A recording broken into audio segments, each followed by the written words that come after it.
चलिए आप लोगों को कलेक्ट्री का 15 अगस्त में जो सुंदर तरीके से सजाया गया है उसका दर्शन कराते हैं। स्वतंत्रता दिवस के मौके पर आप जो है सुंदर दृश्य का आनंद लीजिए और एक बहुत अच्छी चीज़ आपको दिखाएंगे, शुरू में भी अंत में भी। पहले तो आप सरदार पटेल जी की इस बहुत ही सुंदर मूर्ति को देखिए और इस बड़ी सी बिल्डिंग को जो सजाया गया है उसको देखिए। दिन में तो आप आते होंगे, रात में आने का मौका नहीं मिलता होगा और आप इसको देखिए।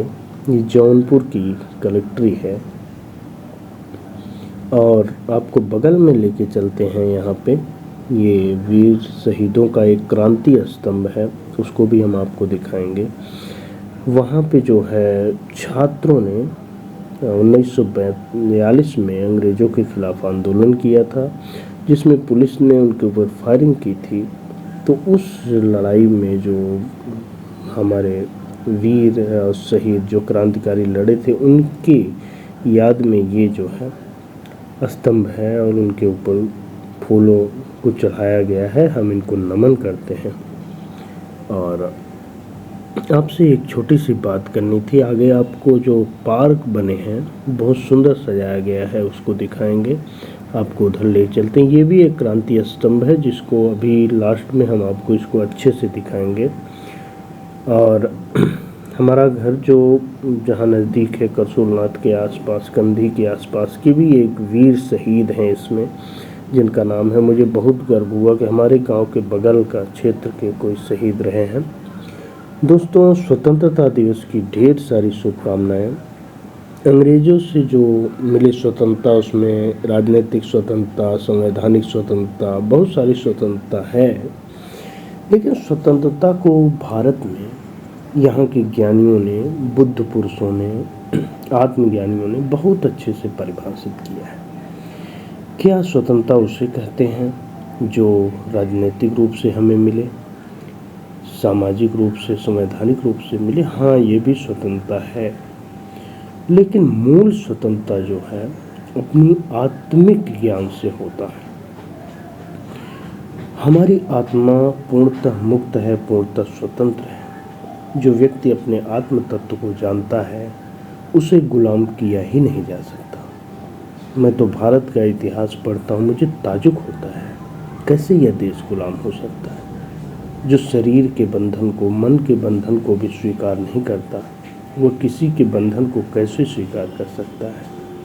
तो एक छोटी सी बात कहने के लिए, मूलतः ये सब वीडियो दिखाने के पीछे मेरा एक ही कारण था कि ये बात मैं आपसे कहना चाहता हूँ कि भारत का या किसी भी व्यक्ति का उत्थान तभी हो सकता है जब वह अपने आत्म तत्व को जाने। दूसरा कोई रास्ता नहीं है।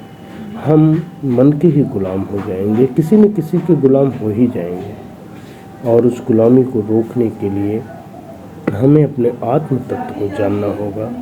उसको जानने का प्रयास करेंगे तभी इस पवित्र धरती को श्रद्धांजलि होगी, तभी जो भारत माता को श्रद्धांजलि होगी, तभी क्रांतिकारियों को श्रद्धांजलि होगी।